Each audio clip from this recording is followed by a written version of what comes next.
وەزارەتی پلاندانانی عێراق جەخت دەکاتەوە لەسەر بەرزبوونەوەی ڕێژەی هەژاری لە وڵاتدا بۆ لە سەدا 23 و زیادبوونی ڕێژەی بێکاری بۆ لە سەدا 20 بەتایبەت لە دوای ڕووداوەکانی ساڵی 2014 و داگیرکردنی ناوچەیەکی بەرفراوانی عێراق لەلایەن تیرۆریستانی داعش و ئاوارەبوونی زیاتر لە 4 ملیۆن کەس. لەو بارەیەوە عەبدولزەهرە هینداوی وتەبێژی وەزارەتی پلاندانان و گەشەپێدانی عێراق لە لێدوانێکی ڕۆژنامەوانیدا ڕایگەیاند ئاوارەکانی عێراق ڕێژەی لە سەدا 36 هەژارانی عێراق پێک دەهێنن و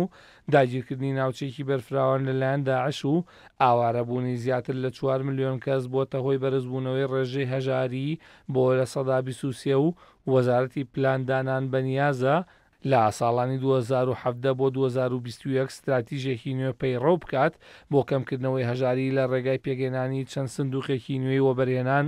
باسوود وەرگتن لە کۆمەکە نێودەوڵەتیەکان بۆ پشتیوانیکردن لە پرۆژەکانی تایبەت بە بنبڕکردنی هەژاری و لە بودجەی ساڵی 2017دا پارەی تایبەت بۆ ئەو مەبەستە تەرخان دەکرێت و بایەخی تەواو بە ئاوارەکان دەدرێت.